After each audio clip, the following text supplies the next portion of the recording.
মালাকুল মউত পৃথিবীর সে কত কোটি টাকার মালিক, মালাকুল মউত এটা চিনবে না। মালাকুল মউত বিকট আকৃতিতে আসবে। যদি বান্দা বদকার হয়, বিকট চেহারা নিয়ে মালাকুল মউত আসবে। আল্লাহ রাসূল বললেন, ওই বিকট চেহারা দেখার পরে আসমান জমিন বিরাট দেহ নিয়ে আসবে। এত কঠিন, এত ভয়ানক দেহটা দেখার পরে রুহটা চিৎকার মারবে, পালাইতে যাবে। পুরা বডির বিভিন্ন জায়গা রুহটা দৌড়াইতে থাকবে। মাথার চান্দি থেকে পায়ের তলা পর্যন্ত রুহটা দৌড়াইতে থাকবে, দৌড়াইতে থাকবে পালানোর জন্য। আল্লাহ বলেন, কুল হুজুর আপনি বলে দেন, ইন্নাল মাউতাল্লাযী তাফিরুনা মিনহু ফাইন্নাহু মুলাকীকুম। হুজুর আপনি বলে দেন, মৃত্যু থেকে আমার বান্দারা পালায়। নবীজি বলেন, ফাইন্নাহু মুলাকীকুম, এই মরণ তার সাথে মোলাকাত করবে, এই মরণ তার সাথে মোলাকাত করবে। ওই মানুষটা যখন মারা যাবে, বদকার হলে রুহটা পুরা শরীরের ভিতরে দৌড়াদৌড়ি ছোটাছুটি করতে থাকবে, ছটপট ছটপট করবে। সে বের হতে চাবে না, যেতে চাবে না। আহা, নবীজি বললেন, তখন আজরাইল তাকে টেনে নিয়ে যায়। তার রুহটা টেনে হিসড়ে বডি থেকে নিয়ে চলে যায়। যখন তার রুহটা নিয়ে চলে যায়, অবস্থাটা এরকম হবে। এত কঠিন একটা উটকে জবাই বিহীন একটা উটকে হত্যা করা, জবাই করা বিহীন। এই জিন্দা অবস্থায় উটের হাত পা বেঁধে চামড়া সিলাইলে উটের যেমন কষ্ট হয়, আহারে একবার না দুইবার না, একবার না দুইবার না, একবার না দুইবার না, 100 বার উটের জিন্দা অবস্থায় চামড়া সিলাইলে একটা উটের যেমন যন্ত্রণা হয়। নবীজি বলেন, উম্মত রে, বদকার, হারামখোর, নেশাখোর, নিকৃষ্ট, ফাসিক, ফুজ্জার, বেঈমান, বদ আকীদা মানুষের মৃত্যুটা তার চাইতে ভয়াবহ হবে, কঠিন ভয়াবহ হবে, কঠিন। রুহটা তার কবজ করে যখন আসমানের দিকে নিয়ে যাওয়া হবে, এই খবিসের রুহ এত গন্ধ আসবে, তামাম আসমান জগৎ ভরে গন্ধ ছড়িয়ে যাবে। এতই বিশ্রী গন্ধ, এতই মারাত্মক গন্ধ এই রুহের শরীর থেকে আসে। এই জন্য আল্লাহ বলেন, ইন্নামাল মুশরিকুনা নাজাসুন, যারা মুশরিক অবিশ্বাসী তারা নাপাক, তারা অপবিত্র। এই রুহ থেকে সারা আসমান জগতের ভিতরে গন্ধ ছড়িয়ে যাবে। এই গন্ধ যদি আপনারা একবার শুকতে পারতেন তাহলে মারা যাইতেন। ফেরেশতারা আফসোস করে বলবে, হে মালাকুল মউত, এটা কোন খবিসের রুহ তুমি নিয়ে যাও? সারা আসমানে গন্ধ ছড়িয়ে গেছে। তখন মালাকুল মউত বলবে, অমুকের বেটা অমুক, অমুক জায়গায় বাড়ি, এই খবিসের রুহ কবজ করে আমি নিয়ে যাচ্ছি আল্লাহর কাছে। এজন্যই মৃত্যুর পরে আপনারা বলেন, ইন্না ইলাইহি রাজিউন, আমরা আল্লাহর কাছে ফিরে চলে যাব, আমরা আল্লাহর কাছে প্রত্যাবর্তন করব, ফিরে চলে যাব, আল্লাহর কাছে ফিরে চলে যাব, আল্লাহর কাছে ফিরে চলে যাব। কৃষ্ণপুরবাসী মনোযোগের সাথে শুনে যাবেন ভাই আমার, আল্লাহু আকবার। এই খবিসের রুহটা নিয়ে যাওয়া হয়, সারা অঞ্চলে গন্ধ ছড়াইতে থাকে, মাছেরা লানত করে, পশু পাখিরা বদদোয়া করতে থাকে, ফেরেশতারাও বদদোয়া করতে থাকে, সমস্ত সৃষ্টিকুল ওই জালিমের জন্য বদদোয়া করে, যারা মানুষের হক নষ্ট করে খেয়েছিল, যারা মানুষের জমি দখল করে খেয়েছিল, যারা মানুষের নামে মিথ্যা মামলা দিয়েছিল, যারা মানুষের রিজিক কেড়ে নিয়েছিল, যারা মানুষের অর্থ কেড়ে নিয়েছিল, যারা মানুষের জমি দখল করে ওই ব্যক্তিকে কষ্ট দিয়েছিল, যারা এতিমের হক নষ্ট করেছিল, যারা গরিবের হক নষ্ট করেছিল, যারা বৃদ্ধের হক নষ্ট করেছিল, যারা বাবা মার হক নষ্ট করেছিল, যারা স্ত্রীর হক নষ্ট করেছিল, যে স্ত্রী স্বামীর হক নষ্ট করেছিল, যে সন্তানের হক নষ্ট করেছিল, এই খবিসের রূহ সারা অঞ্চলে গন্ধ ছড়িয়ে যায়। যারা সুদ খেয়েছিল, ঘুষ খেয়েছিল, হারাম খেয়েছিল, নেশা করেছিল, মদ পান করেছিল, ইয়াবা বাবা গাঁজা সেবন করেছিল, এই খবিসের রূহ থেকে দুর্গন্ধ আসতে থাকে, গন্ধ।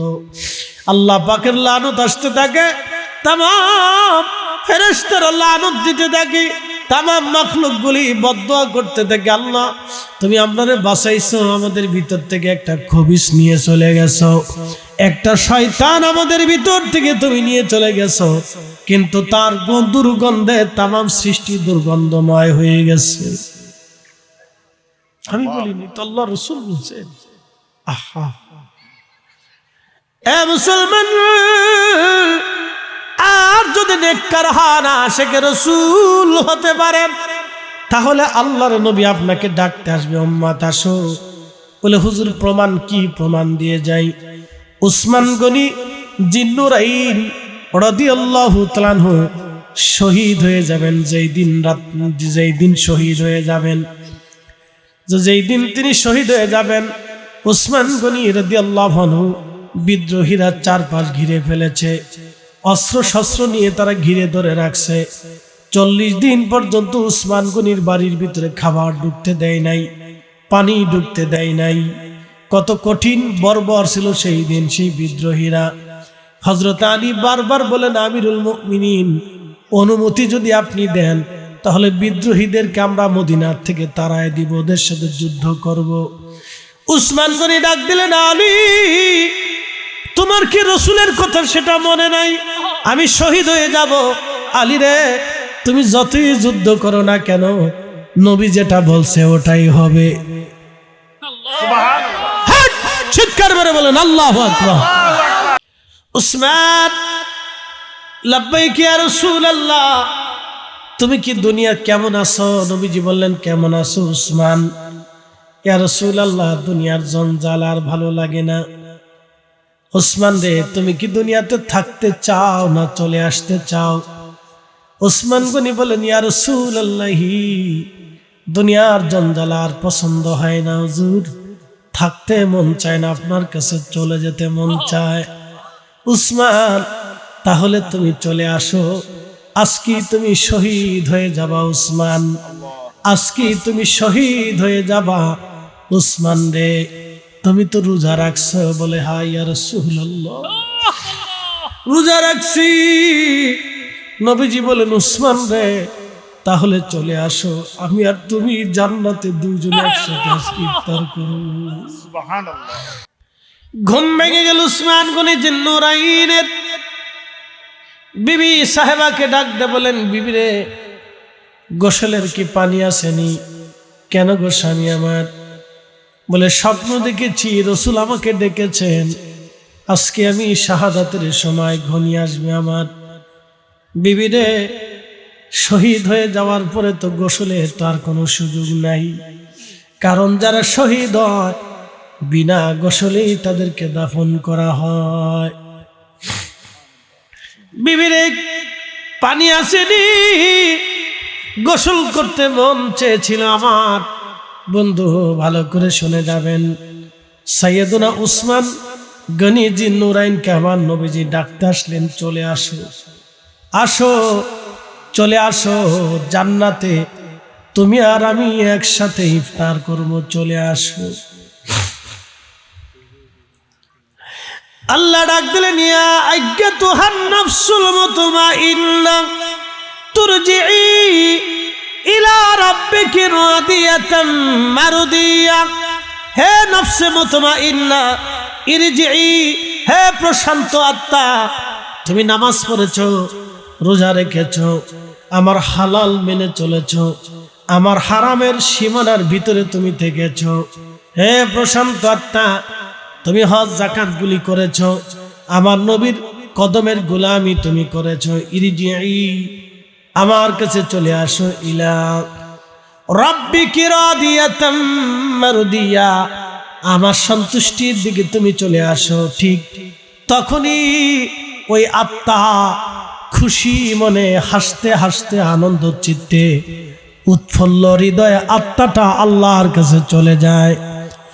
আল্লাহর নবী বললেন, সাহাবীরা রে, মার কোলের ভিতরে একটা সন্তানকে দুলাইয়া দুলাইয়া দুলাইয়া ঘুম পাড়াইলে সন্তান যেমন ঘুমায় যায়, আমার উম্মত নেককার ওইভাবে মার কোলে ঘুমানোর মতো ঘুমিয়ে পড়বে। আটার দলার ভিতর থেকে চুল টেনে বের করে নিয়ে আসলে যেমন আটার দলা টের পায় না, চুল চলে যায়, ঠিক আমার আশিক উম্মতের কলিজা আত্মাটা দেহ থেকে বের হয়ে আসবে, সে বুঝতেই পারবে না, মৃত্যুর যন্ত্রণা তার হবে না, মৌত যন্ত্রণা তার হবে না। আল্লাহ ডাক দেবে, ফাদখুলি ফি ইবাদি ওয়াদখুলি জান্নাতি, ফাদখুলি ফি ইবাদি ওয়াদখুলি জান্নাতি। আমার আল্লাহ ডাক দিবে, বান্দা আমার সন্তুষ্টির চিত্তে তুমি চলে আসো, তোমার জন্য যে জান্নাতের বাগান আমি সাজাইছি। ইবাদত গুজারি বান্দারা যেই জান্নাতে ঘুমাইছে রে বান্দা, তুমি সেই জান্নাতে চলে যাও। তোমার জন্য এমন একটা আবাস বানাইছি, জান্নাত, জান্নাতু আদনিন তাজরি মিন তাহতিহাল আনহারু খালিদিনা ফিহা আবাদা।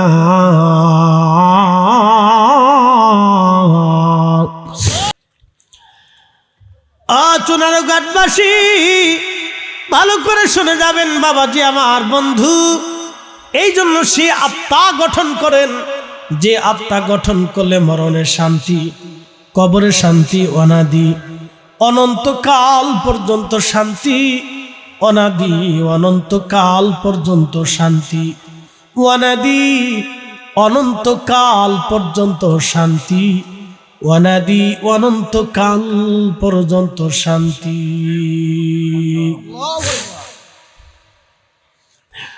কৃষ্ণপুরবাসী, কবর বড় কঠিন জায়গা, বান্দা মারা যাবে, মানুষের দেহ 24 ঘন্টা পরে পায়খানা রাস্তা দিয়ে একটা পোকা চলে আসে।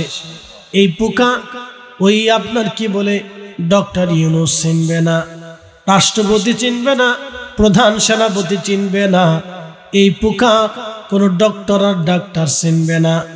24 ঘন্টা পরে পায়খানার রাস্তা দিয়ে পোকা বের হয়ে আসে। এই পোকাটা খালি চোখে দেখা যায় না, পোকার দুর্গন্ধে সারা এলাকা গন্ধ হয়ে যায়, মানুষ পাগল পারা হয়ে যাবে, গন্ধ বিশ্রী। সন্তান বলবে তাড়াতাড়ি কবর দেন, বিবি বলবে তাড়াতাড়ি কবর দিয়ে দেন, আত্মীয়রা বলবে তাড়াতাড়ি কবর দেন, প্রিয়জনরা বলবে তাড়াতাড়ি কবর দিয়ে দেন, তাড়াতাড়ি কবর দেন, তাড়াতাড়ি কবর দিয়ে দেন। কেউ আপনাকে আর দুনিয়াতে রাখবে না। 24 ঘন্টা পর পায়খানা রাস্তা দিয়ে পোকা বের হয়ে আসবে। আল্লাহু আকবার, এই পোকাটা বের হয়ে আসবে, খালি চোখে পোকাটা দেখা যায় না। আমার মসজিদের ইমাম সাহেব হুজুর বললেন, হুজুর করোনার সময় একজন ধনাঢ্য ব্যক্তির জানাজার নামাজ আমি পড়লাম, গোসল করাইলাম, কাফন দাফন পরাইলাম, করোনায় মারা গিয়েছিল, কবর খনন করলাম, জানা যায় তেমন কোনো লোক নাই, কিছু গুটি কয়েক মানুষ আমরাই সব কিছু করলাম। আল্লাহর বান্দার কবরে নামানোর আগে তার কলিজার টুকরা ছেলেটাকে 10টা বার আমরা ফোন দিলাম, 10 বারই ছেলেটা জবাব দিল, হুজুর আপনারাই কবর দিয়ে দেন, বাবার লাশের পাশে যাব না, বাবার করোনা হয়েছে, আমার লাশের পাশে যাওয়া যাবে না। আহা, কার জন্য আপনি সুদ খান, কার জন্য আপনি ঘুষ খান, কার জন্য আপনি অন্যায় করেন, কার জন্য আপনি অন্যের মাথায় বাড়ি দেন, কার জন্য অন্যের জমি কেড়ে নেন, কার জন্য অন্যের সম্পদ জোর করে নিয়ে যান, কার জন্য আপনি অন্যায় করেন, কার জন্য আপনি অবৈধ পন্থায় সম্পদ অর্জন করেন, কার জন্য চুরি করেন, কার জন্য আপনি ডাকাতি করেন, এই সন্তান আপনার আপন হবে না। আল্লাহ বলেন, আইয়ুহাল্লাযীনা আমানু লা তুলহিকুম আমওয়ালুকুম ওয়ালা আওলাদুকুম আন যিকরিল্লাহ।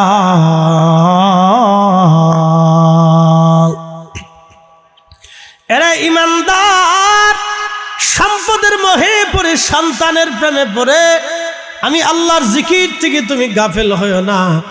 সন্তানের মোহে পড়ে, সম্পদের প্রেমে পড়ে আমি আল্লাহর জিকির থেকে তুমি গাফেল হয়ো না। কিয়ামতের ময়দানে একজন আল্লাহর বান্দা জাহান্নামে চলে যাবে। আল্লাহ ডাক দেবে, বান্দা তোমার গুনার পাল্লা ভারী হয়ে গেছে, তুমি জাহান্নামে চলে যাও, তোমার বাম হাতে আমলনামা দিলাম।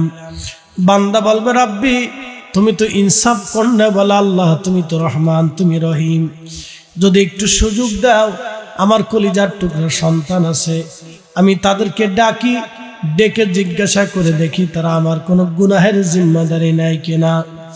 আল্লাহ বলবেন, বান্দা তাহলে খুঁজে দেখো, চেষ্টা করে দেখো। ছেলেটাকে ডাকা হবে আব্দুল করিম, বাবার নাম আব্দুর রহিম। দৌড়ে আসবে ছেলেটা, লাব্বাইক ইয়া রাব্বুল আলামিন, তোমার বাবা তোমার সাথে কথা বলতে চায়। বাবা চোখের পানি ছেড়ে দিয়ে বলবে, বেটারে দুনিয়াতে তোমার সুখের জন্য সুদ খাইছিলাম, ঘুষ খাইছিলাম, অন্যের জমি মারছিলাম, এতিমের হক নষ্ট করছিলাম, আমি অন্যের ক্ষতি করছিলাম, নামাজ ছেড়ে দিয়েছিলাম, রোজা রাখছিলাম না, হজ যাকাত আদায় করি নাই রে বেটা আমার। আজকে কবরের জেলখানায়, জাহান্নামের জেলখানায় আজকে বন্দী হতে চলেছি। গুনার পাল্লা ভারী হয়ে গেছে ছেলে রে। কিছু গুনাহ যদি তোমার আমলনামায় নিয়ে যাও, তাহলে আমার গুনার পাল্লাটা হালকা হয়ে যাবে। কলিজার টুকরা বেটারে, কিছু গুনাহ তুমি আমার থেকে নিয়ে যাও। ছেলেটা জবাব দিবে, আব্বাজান আপনি আমার সন্তান ছিলাম, বাবা হিসেবে দায়িত্ব ছিল আপনাকে আমার লালন পালন করা, কিন্তু রুটি রুজি আপনি হারামে করবেন বিষয়টা আমার এরকম ছিল না। আব্বাজান আপনি হারামে কেন করছেন, অন্যায় কেন করছেন, আল্লাহর হুকুম কেন অমান্য করছেন আব্বু? আমি নিজের চিন্তায় আজকে বড় পরেশান হয়ে গেছে আব্বা, আপনার গুনার জিম্মাদারি আজকে নেব না। আব্বা গো, আপনার নিজের চিন্তা আপনি নিজে করেন, চললাম আমি। ছেলেটা চলে যাবে। আল্লাহ ডাক দেবে, বান্দা তোমার আর কেউ আসেনি? বলে, আল্লাহ আমার মেয়েটা আছে। ডাকো মেয়েটাকে।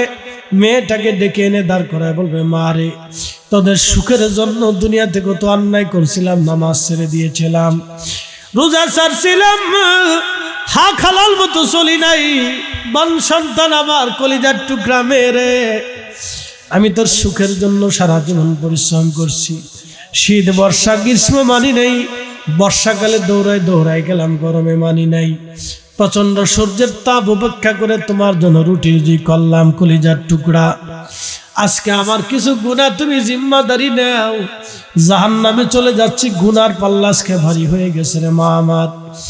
মেয়েটা ডাক দিয়ে বলবে, আপনাদের বাবা হিসেবে আপনার হক ছিল আমার ভরণ পোষণ করা, মেয়ে হিসেবে আমার দায়িত্ব ছিল আপনার কাছ থেকে কিছু পাওয়া, আপনি হারামে উপার্জন করবেন এই ধরনের কোনো শর্ত আমরা দেই নাই। আব্বা গো, নামাজও তো আমরা ছাড়তে বলি নাই, রোজাও তো আমরা রাখতে নিষেধ করি নাই, আব্বা জান আপনি আমাদের প্রেমে পড়ে রাহে রমজান রোজা ছেড়ে দিয়েছেন, নামাজ ছেড়ে দিয়েছেন, গুনাহগার হয়েছেন আব্বা, আপনার গুনাহ নিয়ে আপনি আল্লাহর দরবারে দাঁড়ান, আপনার গুনাহ আমি নিতে পারবো না গো আব্বা, আমি আমার নিজের চিন্তায় আজকে বড় পেরেশান হয়ে গেছি। মেয়েটা চলে যাবে, আল্লাহর বান্দা দাঁড়ায় কাঁদবে। আল্লাহ বলবেন, বান্দার কেউ আসেনি? বলে, আল্লাহ আপনজনের মধ্যে তো আমার স্ত্রী ছাড়া আর কেউ নাই, ডাকো তোমার স্ত্রীকে ডেকে নিয়ে আসো।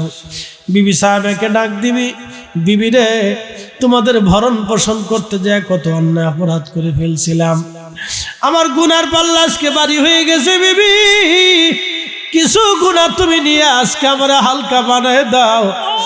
বিবি ডাক দেব, স্বামীরে বিবাহের সময় শর্ত দিয়েছিলেন নির্দিষ্ট অসম্মানজনক ভরণ পোষণ জীবিকা, পোশাক আশাক, সুন্দর বাড়িঘর আপনি আপনারে দেবেন, সেই শর্তে আপনি কিছু দেল মোহরের মাধ্যম দিয়ে আপনি আমারে বিয়ে করছিলেন, আমি কবুল বলছিলাম, দুইজনে সংসার করছিলাম, সুখে দুঃখে থাকছিলাম, আপনি নামাজ ছাড়বেন এই কথা আমি স্ত্রী কখনো বলে দেই নাই, আপনি রোজা ছাড়বেন বলি নাই, আপনি হালাল রুজি করবেন না আমি তাও বলে দেই নাই রে স্বামী আমার। আপনি কেন আল্লাহর হুকুম মানতে গেছেন, এই জিম্মাদারি আজকে আমি নেব না। আপনার গুনাহ নিয়ে আপনি আল্লাহর কাছে জবাবদিহিতা করেন, স্বামী রে আমি আমার নিজের গুনার চিন্তায় বড় পেরেশান। বিবিও চলে যাবে, আল্লাহর বান্দা কাঁদতে থাকবে। আল্লাহ ডাক দেবে, বান্দারে তোমার আর কেউ আসেনি? আল্লাহর বান্দা কেঁদে বলবে, রাব্বি আজকে সবাই আমার পর হয়ে গেছে, কেউ আজকে আমার আপন নাই। আল্লাহ ডাক দেবে, বান্দারে আমি কি সতর্ক করি নাই? সন্তান আর সম্পদের মোহে আন যিকরিল্লাহ, আমার জিকির থেকে গাফেল হইও না। ওয়া ইয়াফআল যালিকা ফাউলাইকা হুমুল খাসিরুন। বিবি রে বান্দারে আমি কি বলি নাই, যদি এইভাবে করো সন্তান এবং সম্পদের মোহে পড়ে অন্যায় অপরাধ করো, আমি আল্লাহর জিকির থেকে গাফিল হও। আমি আল্লাহ বলেছিলাম তুমি ক্ষতিগ্রস্ত হবা, পথভ্রষ্ট হবা, তোমার জন্য ভয়ানক দিন আসবে। বান্দা বলছিলাম আজকে যাও, আমি আল্লাহর ফয়সালা বড় মজবুত। ইন্না বাদশা রাব্বিকা লাশাদীদ, আমি আল্লাহর ধরা বড় শক্ত ধরা। বান্দা যাও, আমি আল্লাহর দরজায় তোমার আজকে কোনো জায়গা হবে না। কৃষ্ণপুরবাসী যদি ওয়াজ বুঝে যান তাহলে আজকে কথাগুলি বুঝে নিয়ে আমল করে বাড়ি পর্যন্ত নিয়ে যাবেন। যদি না নেন তাও আপনার ইচ্ছা। বন্ধুরে আমরা কিন্তু অবশ্যই কবরের জেলখানায় বন্দী হয়ে যাব। আল্লাহর নবী ডাক দিয়ে বলেন, উম্মতেরা রে, তিন জায়গায় কিয়ামতের ময়দানে মা ছেলের কথা ভুলে যাবে, ছেলে মার কথা ভুলে যাবে, বন্ধু বন্ধু বান্ধবের কথা ভুলে যাবে, কেউ কারো কথা মনে রাখবে না, সন্তান মা বাবার কথা মনে রাখবে না, আত্মীয় স্বজনরা ভুলে যাবে, কেউ কারো খবর রাখবে না। এক নাম্বার মিজানের পাল্লা যখন নেকি এবং গুনাহগুলি ওজন শুরু হয়ে যাবে, কিয়ামতের কোটি কোটি মানুষেরা দাঁড়িয়ে ওই মিজানের পাল্লার দিকে ফেল ফেল করে তাকায় থাকবে, না জেনে আজকে গুনার পাল্লা ভারী হয়ে যায়। আল্লাহর নবী ডাক দিয়ে বলেন, উম্মত আমি ওই সময় মিজানের পাল্লার পাশে দাঁড়ায় থাকবো, আমার উম্মতের অপেক্ষায়, আমার উম্মতের জন্য দাঁড়াবো, আমার উম্মতের জন্য আমি নবী দাঁড়ায় থাকবো। আল্লাহ রাসূল বলেন, সাহাবীরা রে, দুই নাম্বার ডান হাতে বাম হাতে যেই সময় আমলনামা দেওয়া হবে ওই সময় আমি দাঁড়ায় থাকবো। তিন নাম্বার ফুলসিরাতের ঘাটে কেউ বিদ্যুৎ গতিতে পার হয়ে যাবে, কেউ দ্রুত গতির ঘোড়ার গতিতে দৌড়ায় পার হবে, কেউ উঠ হেঁটে হেঁটে গেলে ওই গতিতে পার হয়ে যাবে, কেউ হেঁটে হেঁটে পার হবে, কেউ হামাগুড়ি দিয়ে দিয়ে পার হতে থাকবে।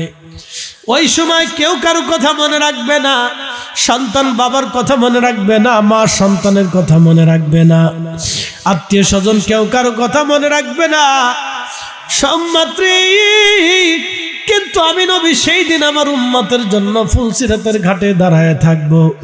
একবার জোরে বলা যাবে কি ইয়া রাসূলুল্লাহ। কৃষ্ণপুরবাসী হযরত খাদেমুর রাসূল আনাস তিরমিজি শরীফের বাবু শাফার ভিতরে হাদিস এসেছে, খাদেমুর রাসূল হযরত আনাস ডাক দিয়ে বলেন, ইয়া রাসূলুল্লাহ আমি আপনার কদমের খেদমত করেছি, আমি আপনার খাদেম, আপনি দয়া করে আমারে বলেন আপনি আমারে সারা জান্নাতে যাবেন না, কিয়ামতের ময়দানে আপনি আমারে সারা বেহেশতে যাবেন না, নবী ওয়াদা করে যান। আল্লাহর নবী ডাক দিয়ে বলেন, আমার খাদেম আমি ওয়াদা করলাম আমি তোমারে সারা জান্নাতে যাব না। হযরত আনাস বলেন, হুজুর তাহলে কিয়ামতের কঠিন বিভীষিকার মাঠে আপনাকে কোথায় গেলে খুঁজে পাবো? কোটি কোটি উম্মতের ভিড়ে, আদম সফিউল্লাহ থেকে ঈসা রুহুল্লাহ পর্যন্ত এত উম্মতের ভিড়ে আপনার কোথায় গেলে খুঁজে পাবো? আল্লাহর নবী ডাক দিয়ে বলেন, খাদেম আমার তুমি মিজানের পাল্লায় গেলে পেয়ে যাবা। বলে হুজুর মিজানের পাশে যদি না পাই, নবী বললেন হাউজে কাউসারের কাছে গেলে খুঁজে পেয়ে যাবা। বলে হুজুর হাউজে কাউসারে যদি না পাই, নবী আমার বললেন তাহলে তুমি ফুলসিরাতের ঘাটে পাবা। আমি তিন জায়গা আমার উম্মতকে পাহারা দিতে থাকবো। একসাথে জোরে বলেন আল্লাহু আকবার। না না হয় না, আর একটু জোরে বলেন না ইয়া রাসূলুল্লাহ। কিয়ামতের ময়দানে উম্মতকে নবী পাহারা দিতে থাকবে। এখন প্রশ্ন হলো আপনাকে উম্মত হতে হবে, উম্মত আপনাকে উম্মত হতে হবে, উম্মত উম্মত হতে হবে, উম্মত উম্মত আপনাকে উম্মত হতে হবে, উম্মতের মতো উম্মত হতে হবে, উম্মত উম্মতের মতো উম্মত হতে হবে। যে উম্মত পিতামাতার খেদমত আদায় না করে কবরে যাবে, আল্লাহ রসুল কিয়ামতের ময়দানে ডাক দিবে বলে, আমার উম্মত রে, তুমি তোমার বাবা মার হক আদায় করো নাই, আগে বাবা মার কাছ থেকে মাপ নিয়ে তারপরে আমার কাছে আসো। তুমি তোমার প্রতিবেশীর হক আদায় করো নাই, প্রতিবেশীর হক আদায় মাফ করিয়া তারপরে আমার কাছে আসো। তুমি তোমার সন্তানের হক আদায় করো নাই, তুমি তোমার সন্তানের হক মিটাইয়া তারপরে আমার কাছে আসো। আমার উম্মত রে, তুমি এতিমের হক নষ্ট করছিলা, আমি নবী নিজে এতিম ছিলাম, তুমি এতিমের টাকা খাইছো, এতিমের জমি বুঝাই দেও নাই, এতিমের সম্পদ তুমি বুঝাই দেও নাই। আমার উম্মত, আজকে আমি তোমার কি করে আমার কাছে ডাকবো? যাও, এতিমের হক বুঝাই দিয়া তারপরে তুমি আমার কাছে আসো। উপায় হবে না সেই দিন, উপায় হবে না, উপায় নাই। হাসরের ময়দান বড় কঠিন। আল্লাহর নবী বলেন, উম্মত, সূর্যটা মাথা বরাবর হবে, সূর্যের উত্তাপ দুনিয়ার সূর্য থেকে 70 গুণ বেশি হবে। সূর্যের উত্তাপে মানুষের শরীর থেকে সমস্ত রসগুলি নির্গত হয়ে যাবে, ঘাম বের হইয়া সারা হাসরের মাটি কারো থুতনি বুক পর্যন্ত ডুবে যাবে। মানুষের তৃষ্ণায় জিহ্বা বের হয়ে যাবে, জিহ্বা বের হয়ে যাবে, জিহ্বা বের হয়ে যাবে। কুকুরের জিহ্বা যেইভাবে ঝোলে ওইভাবে মানুষের জিহ্বাটা বের হয়ে আসবে। তৃষ্ণায় ছাতি পেটে আসবে, পাগল পাড়া হয়ে যাবে মানব জাতি, মানব গোষ্ঠীরা পাগল পাড়া হবে।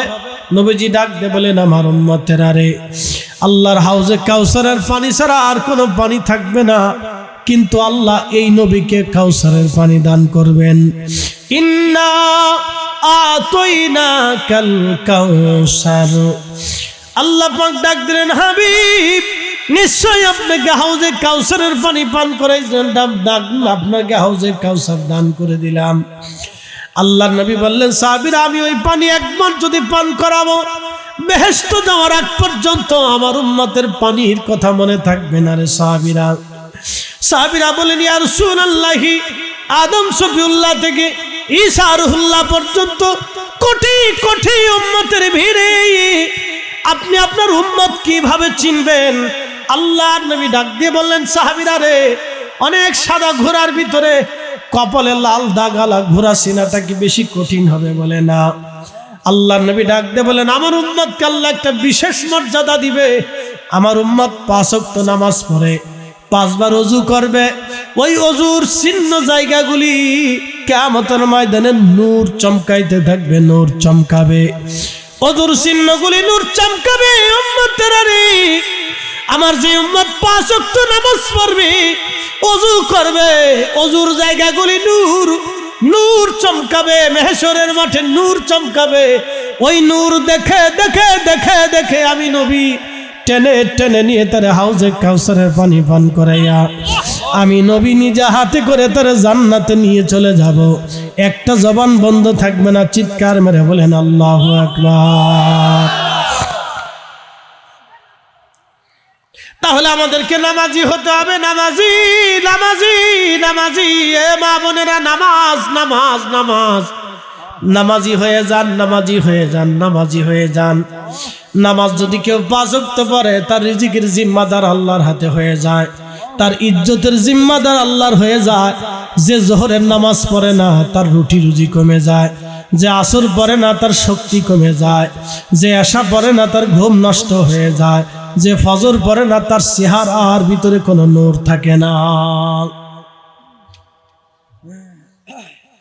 এ মুসলমান, খুব মনোযোগের সাথে কথাগুলি শুনবেন। বাবা মা, নামাজ নামাজ আর নামাজ।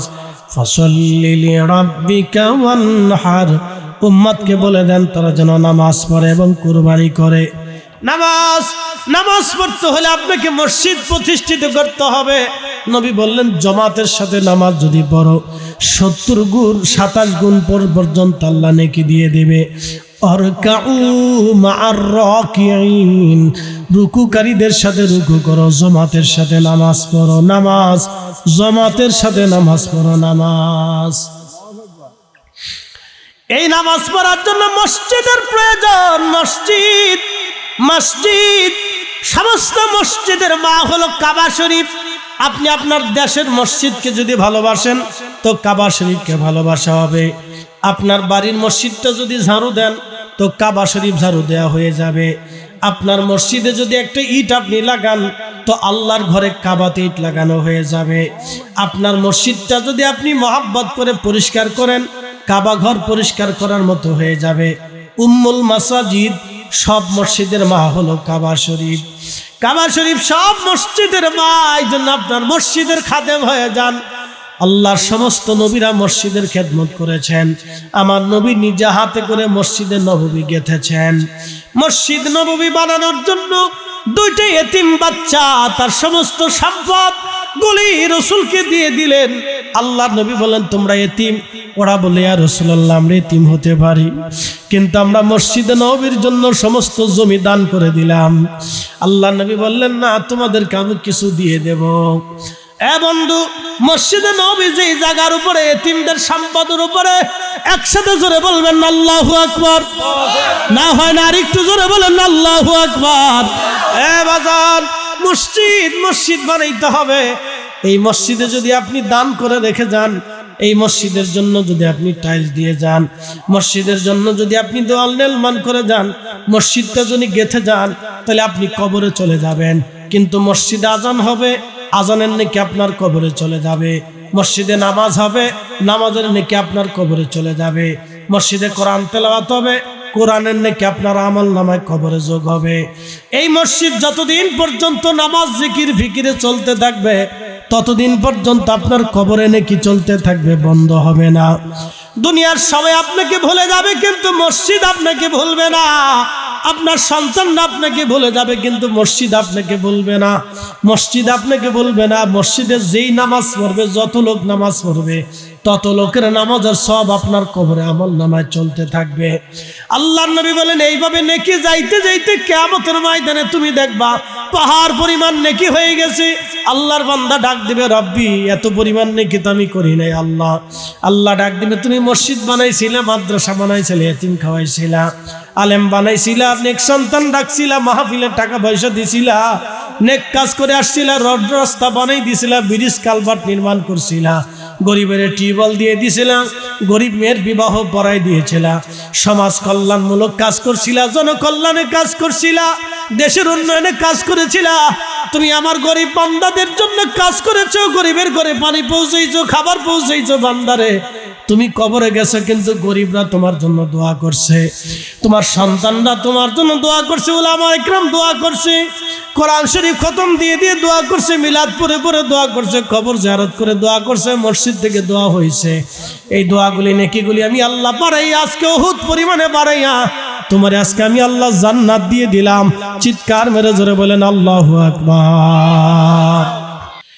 ইয়া মা'শারাল জিন্নি ওয়াল ইনসি ইন ইসতাতা'তুম আন তানফুযু মিন আকতারিস সামাওয়াতি ওয়াল আরদি ফানফুযু লা তানফুযুনা ইল্লা বিসুলতান।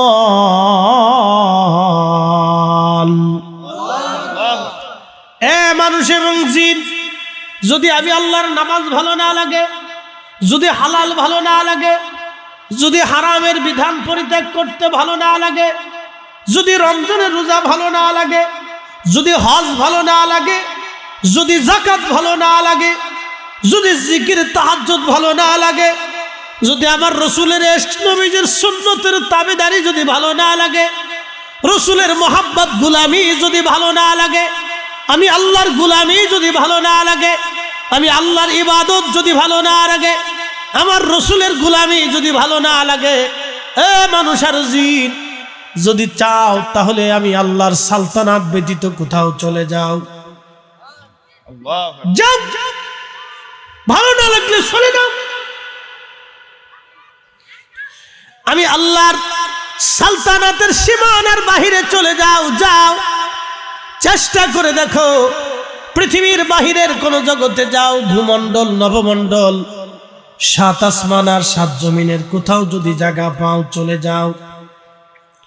যদি আমার দেওয়া নামাজ ভালো না লাগে চলে যাও, যদি রোজা ভালো না লাগে চলে যাও, যদি হজ ভালো না লাগে চলে যাও, যদি যাকাত ভালো না লাগে চলে যাও, যদি জিকির দুরুদ নবীর মোহাব্বত ভালো না লাগে চলে যাও, যদি আমার নবীর গুলামি ভালো না লাগে চলে যাও। আমি আল্লাহর সালতানাতের বাহিরে তোমরা চলে যাও। না না না, তোমরা চেষ্টা করবা, কখনোই যেতে পারবে না, কারণ আল্লাহর সালতানাতের বাহিরে কোনো আর সালতানাত নাই। ঠিক কিনা? কুলিল্লাহুম্মা মালিকাল মুলকি তুতিল মুলকা মান তাশাউ ওয়া তানজিউল মুলকা মিম্মান তাশাউ।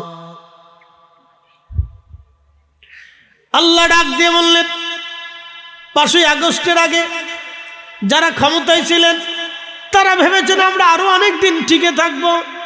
এখন যারা আসতেছে তারা ভাবতেছে আমরা কিয়ামত পর্যন্ত থাকবো। মুসলমান ভালো করে শুনে যাবেন। হাজিরিন, ওই নবীর গোলামি করে যান। গোলামি করলে কবর আপনার জন্য উজালা হবে, হাসরের ময়দান উজালা হয়ে যাবে। আমার আল্লাহ বললেন, বান্দারে, আহায় মুলকের মালিক আমি আল্লাহ, তোমার এই মাটি থেকে সৃষ্টি করবা আমি, আবার তোমাকে এই মাটির সাথে আমি তোমাকে ধসিয়ে দেব, এই মাটির সাথে তোমাকে মিসমার করে দিব। একজন মানুষ যখন মারা যায়, বন্ধুরে, মানুষ মারা যায়, মৃত্যু কে প্রেসিডেন্ট কে গরিব কাউরে চিনে না। রাহমাতুল লিল আলামিন, সাইয়্যিদুল কাউনাইন ওয়াস সাকালাইন, আল্লাহর সৃষ্টির শ্রেষ্ঠ, সৃষ্টি শিরতাজ, ইমামুল মুরসালিন, সাহেবে মাকামে মাহমুদ, সাহেবে মেহশর, সাহেবে হাউজে কাউসার, আল্লাহ সেই শ্রেষ্ঠতম নবীর উম্মাত হিসেবে আপনাকে এবং আমাকে আল্লাহ পছন্দ করেছেন।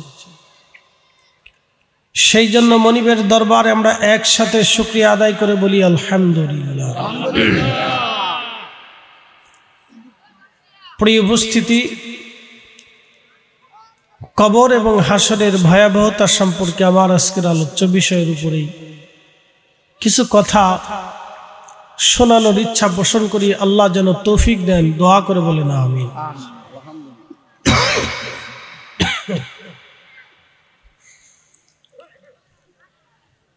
আমরা এই পৃথিবীতে আসার আগে একটা জগতের মধ্যে ছিলাম। এই জগতের নাম হচ্ছে রেহেমের জগৎ। এই পৃথিবীতে বর্তমান, অতীতে, ভবিষ্যতে যত মানুষ দুনিয়াতে আসবে সবাইকে মার রেহেমের ভিতরে থাকতে হবে।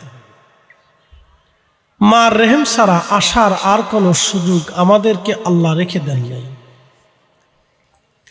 তো মার রেহেমের মাধ্যমে আল্লাহ আমাদেরকে দুনিয়াতে আনবেন। এই জন্য দুনিয়াতে আসার আগে আমরা রেহেমের জগতে ছিলাম। রেহেমে আসার আগে আমরা রুহের জগতে ছিলাম। সেই রুহের জগতে আল্লাহ আমাদেরকে একত্রিত করে জিজ্ঞেস করলেন, আলাস্তু বিরব্বিকুম, আমি কি তোমাদের রব নই? সেই দিন সবার আগে যিনি বালা বলেছিলেন তিনি আমার আপনার নবী। নবীজির সাথে সেই দিন আমরাও বালা বলেছিলাম, যার কারণে আমাদেরকে আল্লাহ রসুলের উম্মত হওয়ার সৌভাগ্য আমাদের নসিব হয়েছে। প্রিয় নবীজি সবার আগে বালা বলে ডাক দিলেন। প্রিয় নবীজির সাথে আমরাও সেই দিন বালা বলে ডাক দিলাম। খুব মনোযোগ দিবেন। সেই রুহের জগতে আল্লাহ লক্ষ লক্ষ বছর আমাদেরকে রেখেছেন। সেই রুহের জগৎ থেকে আল্লাহ আমাদেরকে রেহেমের জগতে নিয়ে আসলেন। রেহেম থেকে আল্লাহ আমাদেরকে দুনিয়াতে নিয়ে আসলেন। দুনিয়ার থেকে আল্লাহ আমাদেরকে আবার নিয়ে যাবেন তার কাছে।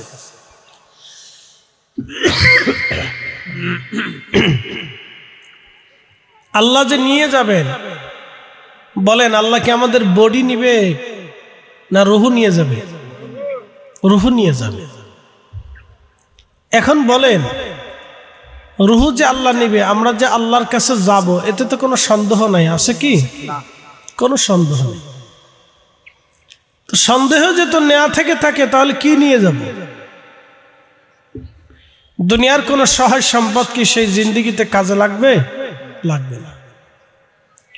দুইটা জিনিস কাজে লাগবে, 1 নম্বর ঈমান, 2 নম্বর আমল।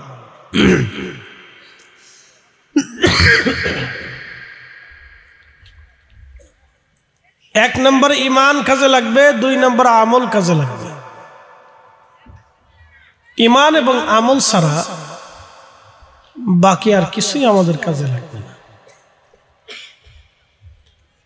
আমরা যে দুনিয়াতে আসছি, এই যে সুন্দর পৃথিবী দেখার পরে আমরা এই পৃথিবীর মায়ায় আল্লাহর সেই ওয়াদাকে ভুলে গেছি। আলাস্তু বিরব্বিকুম, আমি কি তোমাদের রব নই? আমরা সেই দিন বলেছিলাম, বালা, আপনি আমাদের রব। রব তিনি, যিনি লালন পালন করেন, একটা দিয়ে আরেকটা, আরেকটা দিয়ে আরেকটা, আরেকটা দিয়ে আরেকটা। যিনি বৃষ্টি দিলেন তিনি খরা দিবেন, তিনি খরা দিবেন, তিনি শীত দিবেন, তিনি গরম দিবেন, তিনি বসন্ত দিবেন। তিনি পৃথিবীর কোন জনপদে বরফ ফেলাবেন, তিনি আবার পৃথিবীর কোন জনপদে প্রচন্ড গরম দিয়ে একেবারে অস্থির করে তুলবেন। একই পৃথিবীর নিচে, একই সূর্যের নিচে পৃথিবীর বিভিন্ন স্থানে আবহাওয়া ভিন্ন ভিন্ন ভিন্ন ভিন্ন হয়ে থাকে। মক্কাতে যদি যান এক আবহাওয়া, তায়েফে যদি যান তো আর এক আবহাওয়া, মদিনাতে গেলে, মদিনাতুল মুনাওয়ারাতে গেলে আর এক আবহাওয়া। একই পৃথিবীর সূর্যের নিচে ভিন্ন ভিন্ন আবহাওয়া। আমাদের দেশে ঠিক যখন শীত পড়তেছে মালয়েশিয়াতে তখন একই রকম আবহাওয়া। আমরা যখন প্রচন্ড গরমে ভুগি তখন মালদ্বীপে একই রকম আবহাওয়া। আমাদের মতে তো প্রচন্ড গরম না, গরমও না ঠান্ডাও না, সারা বছর সারা জীবন তাদের একই রকম আবহাওয়া। একই পৃথিবীর সূর্যের নিচে আল্লাহ রাব্বুল আলামিন এরকম করে দিলেন। রাশিয়াতে চলে যাবেন -40 ডিগ্রি, 50, 60, 100 ডিগ্রি সেলসিয়াস তাপমাত্রা, মাইনাস, এরপরে 100 ডিগ্রি। তার মানে এতই প্রচন্ড শীত, আপনি 2-3 মিনিটেই বরফে জমে যাবে যদি কাপড় চোপড় সারা ভিতরে একবার বেরোইতে পারে। 2-4-5 মিনিটে আপনি শেষ।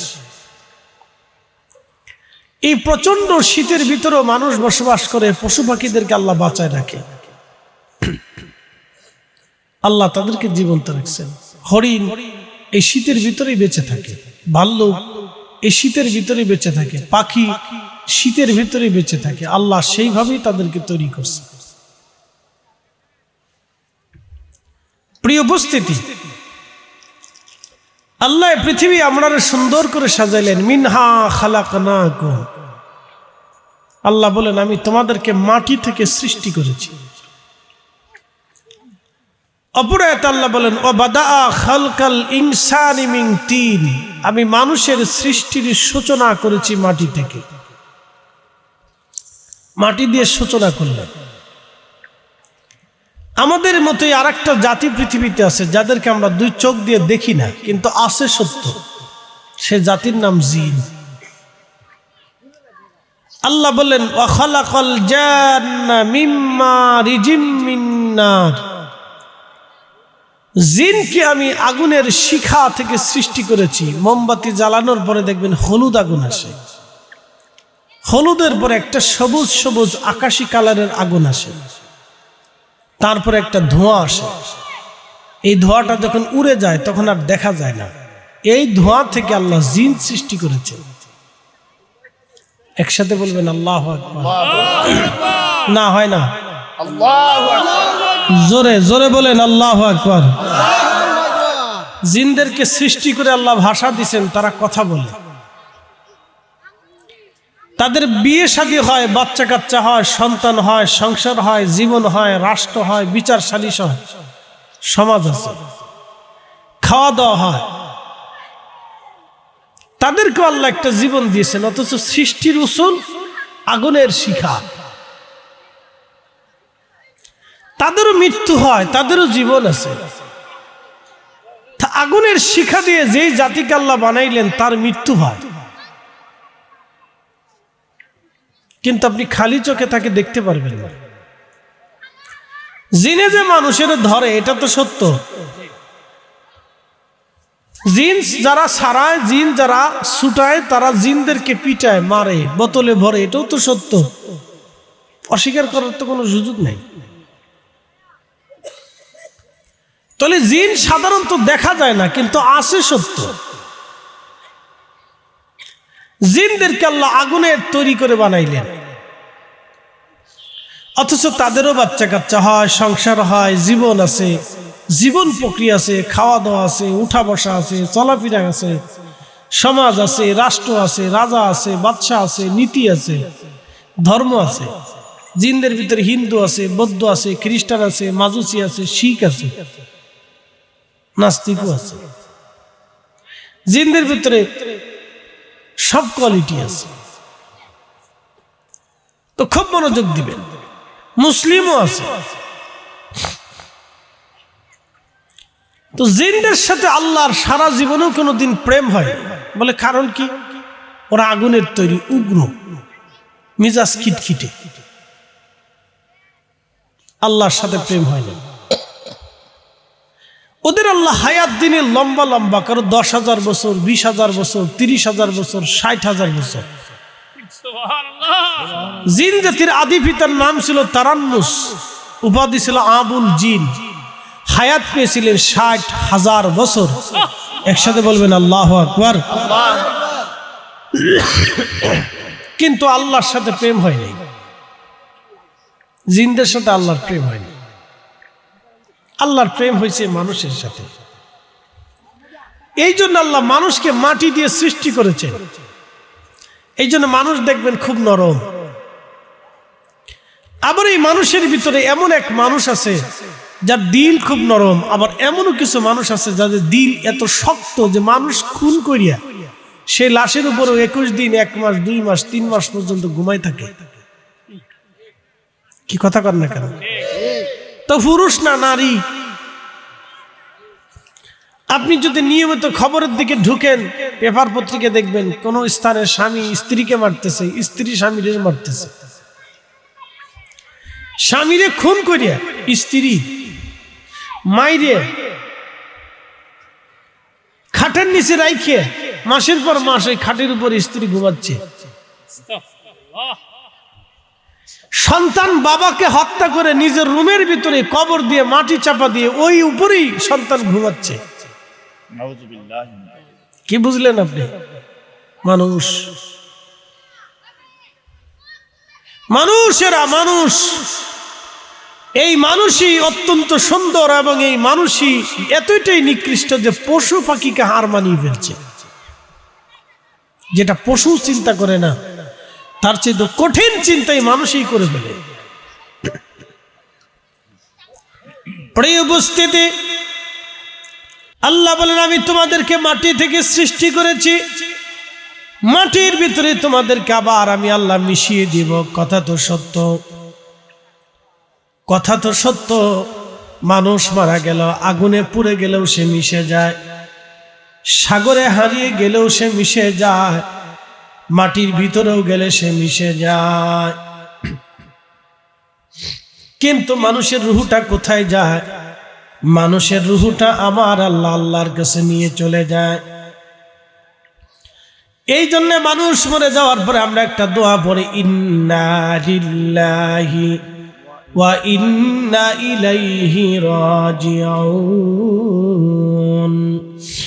একদিন মাটির ভিতরে হবে ঘরে, মন আমার কেন বান্ধ দালান ঘর, মন আমার কেন বান্ধ দালান ঘর।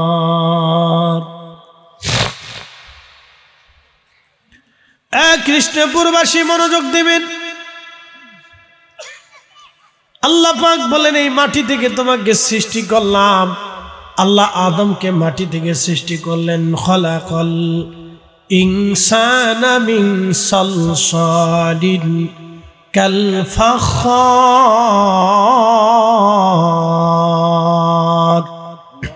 আল্লাহু আকবার। আল্লাহ বানাইলেন কত জাতি,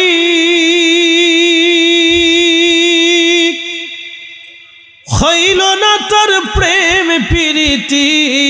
আল্লাহ বানাইলেন কত জাতি, হইল না তার প্রেম প্রীতি। অবশেষে মানুষ বানাই প্রেমের কারণে, প্রেমের ডুরি বান্ধরে মা দিনার শনে। আহা প্রেমের ডুরি বান্ধরে মা দিনার শনে।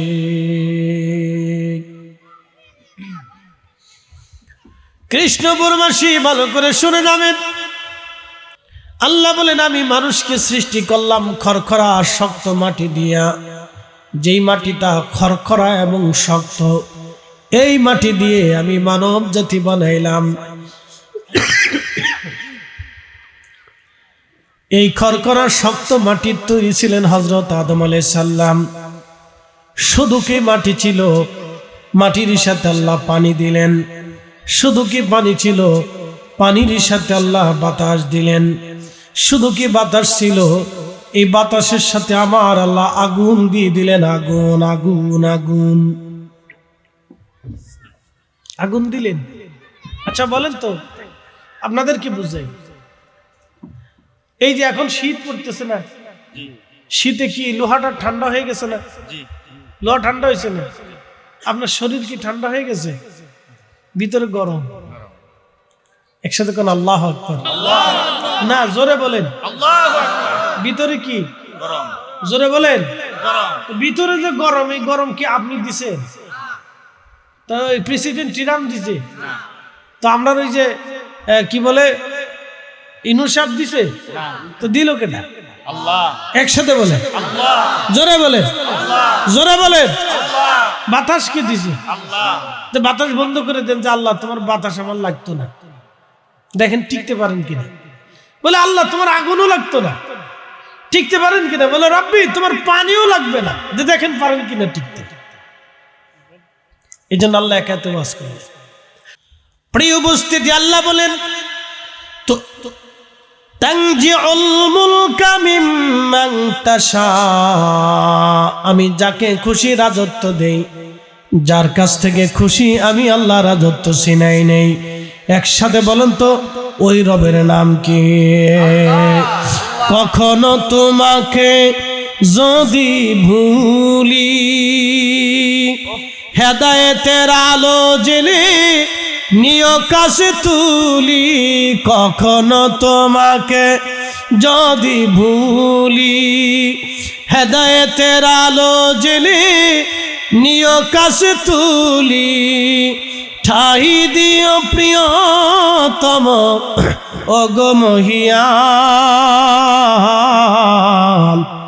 তুমি রহমান তুমি মেহেরবান।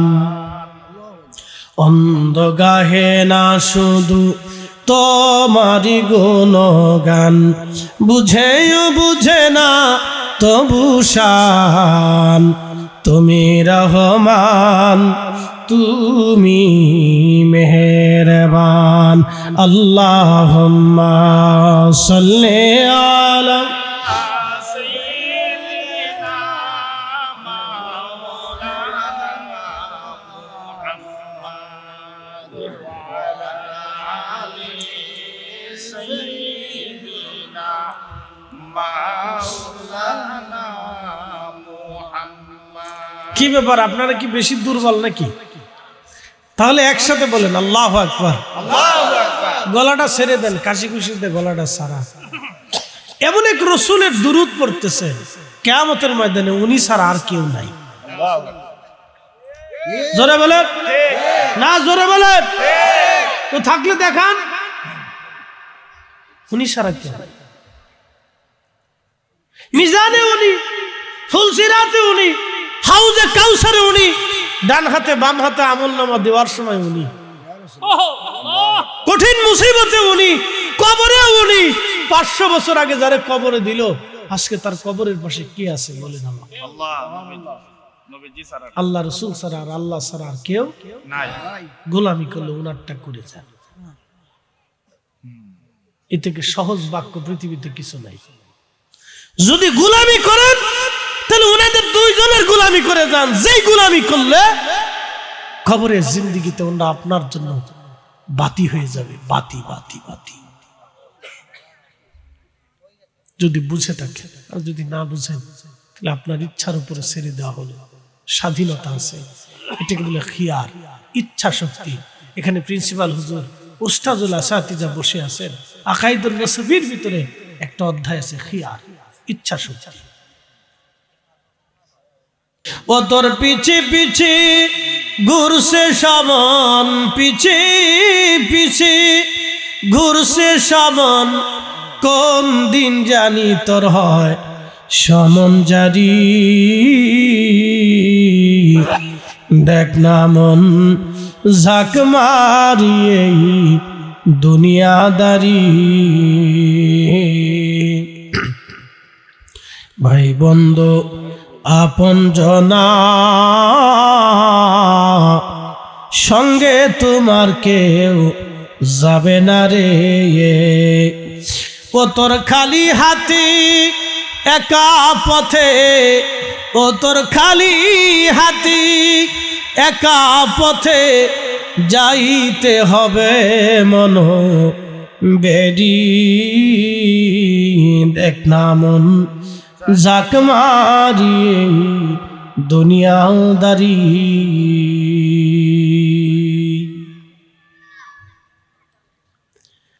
হযরত উসমান গনি জিন্নুরাইন যেই দিন শহীদ হয়ে যাবেন, সেই দিন সকালবেলা ফজরের নামাজ পড়ে তিনি কোরআন শরীফ পড়তেছিলেন। ওনার অভ্যাস ছিল ফজরের নামাজ পড়ে কোরআন শরীফ পড়তেন।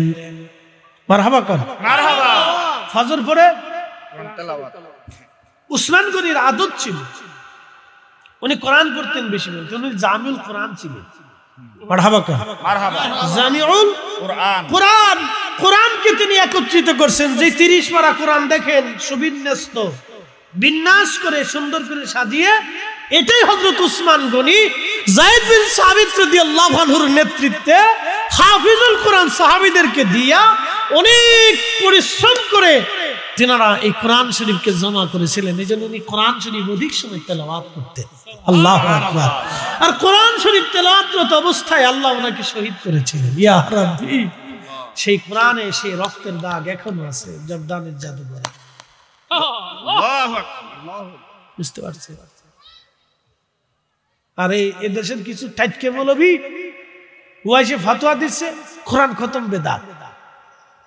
হ্যাঁ, এই সমস্ত শয়তানি যেদিন বন্ধ না হবে এই উম্মতের কপালে, সেই দিন কোনো বুলন্দি আসবে না। আরে মুসলমানের ঘরে যদি কোরআন খতম না হয় তো কোরআন খতম কি হিঁদুর ঘরে হবে? মুসলমানের বাড়িতে কোরআন খতম হবে। কথা বলেন না কেন? বলে কি কোথার থেকে আসছে এগুলি? মুসলমানকে ধ্বংস করে দেওয়ার জন্য। আজকে ফতোয়ার তাড়নায় পড়ে অসংখ্য নারীরা কোরআন তেলাওয়াত ভুলে গেছে। কথা ঠিক আছে না ভাই? ওরা কোরআন পড়ে না, কোরআন শরীফ তেলাওয়াত ভুলে গেছে। আগে মাহে রমজান আসলে বাড়ি বাড়ি থেকে কোরআনের আওয়াজ আসতো। মানুষের ঘরে খাবার ছিল না, শুধু একটু নরম খিচুড়ি দিয়ে মুড়ি দিয়ে ছোলা দিয়ে ইফতার করতো, কিন্তু কোরআন তেলাওয়াত ভুলতো না। আর এখন হরেক রকমের খাবার হয়েছে, কিন্তু কোরআনের কথা মনে নাই। ঠিক, ইফতারের রকমারি শেষ নাই, কিন্তু কোরআনের তেলাওয়াতের কথা মনে নাই। আর আগের মুসলমানদের বাড়িতে কোরআন খাবার ছিল না, কিন্তু কোরআনের তেলাওয়াত ছিল। একসাথে বলবেন আল্লাহু আকবার। রকমারি ইফতারি ছিল না, কিন্তু কোরআনের তেলাওয়াত ছিল। প্রতিযোগিতা চলতো কে কত বেশি কোরআন খতম দিবে। ঠিক, আল্লাহু আকবার। ফতোয়ার ধাক্কার চোটে উম্মত আজকে কোরআন তেলাওয়াত ভুলে গেছে। এই জন্য আমরা খালি নজদি করি। আপনারা তো বুঝেন না, মনে হচ্ছে আমরা গালি দিচ্ছি। আমরা গালি দিই না ভাই, আমরা কাউকে গালি দিই না, বুঝার জন্য বলি। আমার একটা ফতোয়ার কারণে যদি একজন মানুষ কোরআনের তেলাওয়াত থেকে মাহরুম হয়, কিয়ামতের ময়দানে যদি রাব্বি জিজ্ঞেস করে, হে বান্দা, তোর একটা ফতোয়ার কারণে আমার বান্দা কোরআনের তেলাওয়াত থেকে বিচ্যুত ছিল, তার হিসাব কষে দিয়ে বেহেশত যা। 14 পুরুষ পারবে? সর্বনাশ হয়ে যাবে না তার? তার জীবনের কত আমল আছে, কি আমল আছে বলেন তো? এই যে আমরা দেখি, আমরা এই যে এখন আমরা যারা আলিমুল আলম আছে, কিতা আমল আছে, আমরা আমল কিতা? হ্যাঁ, ইমামুল আজম আবু হানিফা রাহিমাহুল্লাহ এশার দিয়ে 40 বছর একাধারে ফজরের নামাজ পড়ছেন।